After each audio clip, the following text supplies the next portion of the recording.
Ahora comprendamos primero el cuadrante del flujo de dinero, ya que existen 4 formas principales de generar ingresos.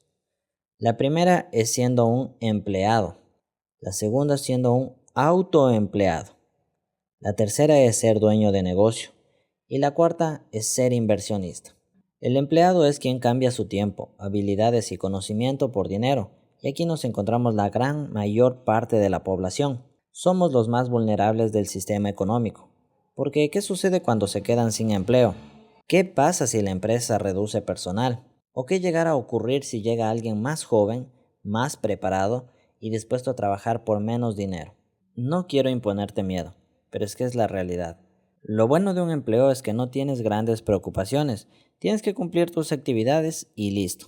Lo difícil es llegar a obtener un muy buen empleo y sostenerte en ese buen empleo en el largo plazo. Pasemos al segundo punto, y es el error de muchos empleados, quienes dicen, voy a renunciar y pongo un negocio, fácil y listo. Pero es que la realidad es más difícil. Esa persona deja de ser empleada de una empresa para convertirse en autoempleada de su propio negocio. En general, quien hace esto trabaja más horas, tiene más presión, existe más riesgo, más deudas, más preocupaciones y menos descanso. El autoempleado trabaja para sí mismo, pero si es que él decide no querer ir a trabajar, no pasa nada, simplemente deja de ganar dinero. A diferencia del empleado, sus días libres ya no son pagados. El lado positivo, como te dije, es que él puede escoger sus horarios, escoger si es que decide ir o no ir a trabajar, y bueno, no va a tener a alguien que esté encima llamándole la atención. En el tercer punto encontramos al dueño de negocio. El dueño de negocio es quien construye con su capital y conocimientos un sistema que puede funcionar con procesos, que tiene un equipo, dirección y estructura empresarial, sin la necesidad de su presencia. Y el inversionista es quien coloca su capital en activos, en negocios o en proyectos que tienen posibilidad de generarle ganancias en un futuro a través de su inversión. Y presta atención, que existe una gran diferencia en esto. El empleado y el autoempleado dependen principalmente de su tiempo y presencia, a diferencia del dueño de negocio y el inversionista que dependen de sistemas, de activos y de capital. Ahora, esto no significa que ser dueño de negocio o inversionista sea fácil. De hecho, es difícil en realidad.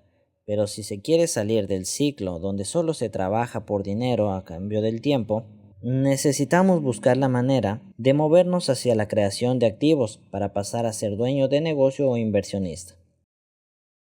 Y veamos unos datos importantes sobre cada uno de estos cuadrantes. El primero es que en el apartado de los empleados tenemos el empleo formal y el empleo informal. En Latinoamérica, en la mayoría de países, el empleo informal representa más del 50% de personas que se encuentran trabajando.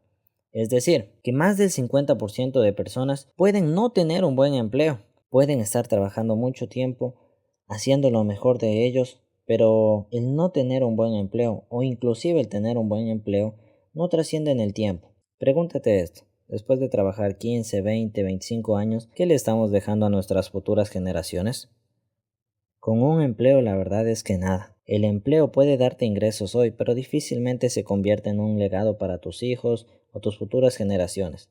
El empleo también puede ser temporal, inclusive cada vez hay más competencia, gente más preparada, que tuvieron la oportunidad de invertir más en educación, desarrollar mejor sus habilidades o tienen mejores contactos para posicionarse en un buen empleo. Seguramente conociste a algunos padres que apostaron todo para que sus hijos sean los mejores académicamente, padres que hacen enormes sacrificios para que sus hijos estudien, se preparen y algún día consigan un buen trabajo. En el autoempleo lo vemos con frecuencia en pequeños negocios como tiendas, panaderías, restaurantes. Quienes atienden y trabajan en estos negocios suelen ser los propios dueños. A veces, el negocio puede pasar de padres a hijos. Por ejemplo, puede existir una zapatería y que tuvo como raíces padre zapatero y después fue su hijo zapatero y tal vez su hijo inclusive ya tiene otros hijos y todavía siguen en ese negocio de la zapatería. A diferencia del empleado, en el autoempleo, al tener un negocio propio, podemos decir que al menos existe la posibilidad de encontrarle un empleo a nuestros hijos. Ahora, tal vez conoces algún ejemplo en el que los empleados o autoempleados hayan conseguido la libertad financiera y que ya no tengan la necesidad de trabajar? Probablemente no, y es que estadísticamente no lo hay. Entonces, si siendo un empleado con buenos ingresos no es el camino correcto, y hacer un negocio tampoco lo es, ¿cuál es la verdadera solución en el sistema capitalista? Como ya te dije anteriormente, la respuesta es ser un dueño de negocio. Se trata de construir un negocio que sea rentable, que funcione y que no sea un autoempleo. Así que vamos con los datos interesantes del dueño de negocio. Este pudo haber sido o no un autoempleado. El dueño de negocio es quien logra implementar los procesos, imponer sistemas de control y lograr construir una marca. El dueño de negocio pudo o no pudo haber sido autoempleado, porque hay personas que han trabajado toda su vida y con su dinero y conocimientos directamente pudieron poner un negocio y administrarlo. Pero acá nacen esas historias que son tan emotivas y nos llenan de esperanzas y de la ilusión de conseguir la libertad financiera en algún momento. Es quienes empezaron desde abajo, siendo muy pequeños y después con su esfuerzo, su trabajo duro, la perseverancia, se convirtieron en dueños de negocio, de a veces de pequeñas o de grandes empresas. Y acá quiero dejarte un ejemplo, como el dueño de Pintulac en Ecuador. Te dejo un video para que tú lo puedas ver. En general, cuando pensamos en dueños de negocio, pensamos en grandes empresas, como lo mencioné a Pintulac. Claro, tú me dirás, Diego, pero es que esas son multinacionales, muchas de esas empresas con dueños millonarios. Y tienes razón, pero es que no se tiene que empezar desde ahí. También existen ejemplos mucho más cercanos y pequeños. Como puedes conocer tal vez tú la historia de algún vecino o vecina que empezó vendiéndote encebollados en el patio de su casa. Primero vendía solo a personas conocidas. Luego alquiló un local pequeño. Después contrató a una persona, después mejoró su imagen, organizó sus procesos y aumentó sus ventas. Y después de algunos años abrió una sucursal pequeña en otro barrio. Eso ya no es solo vender encebollados. Eso es construir un negocio.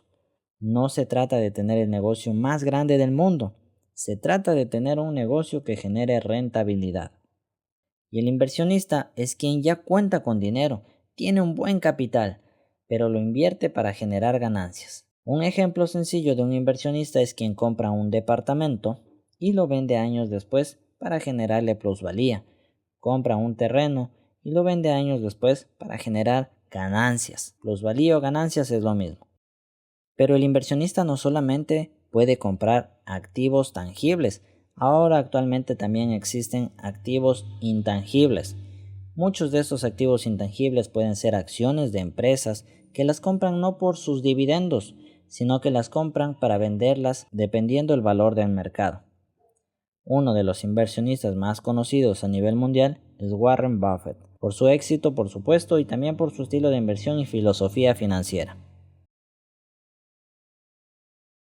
La pregunta que te voy a hacer me parece la pregunta más importante. Y no es cómo hacernos millonarios. La pregunta es, ¿qué puedo crear yo? ¿O qué puedo hacer? ¿O cómo puedo participar de alguna manera en algo que me genere, aunque sea un ingreso pequeño, pero que sea constante y real? Por ejemplo, ¿cómo puedo producir o ganar $1 diario sin la necesidad de cambiar tiempo y presencia? Cuando entendemos cómo crear $1 adicional sin vender directamente nuestro tiempo, desbloqueamos este juego del capitalismo y podemos empezar a poner este sistema a nuestro favor, porque una vez que logramos hacer $1, después podemos replicar eso, hacer 2, 3 y entre más dinero se tenga, más probabilidades hay para generar mucho más dinero. Por eso hay una frase que me gusta y dice, con plata se hace más plata. Entonces, para lograr responder esa pregunta y poder crear algo que nos genere $1 diario sin la necesidad de cambiar nuestro tiempo, nuestra presencia, necesitamos tener educación financiera, necesitamos aprender de administración, de emprendimiento verdadero, de ventas, de marketing, costos, procesos, liderazgo, control de calidad, muchas cosas en realidad. Porque nadie puede construir un negocio solo con ganas. Las ganas ayudan, es verdad, pero necesitamos conocimientos.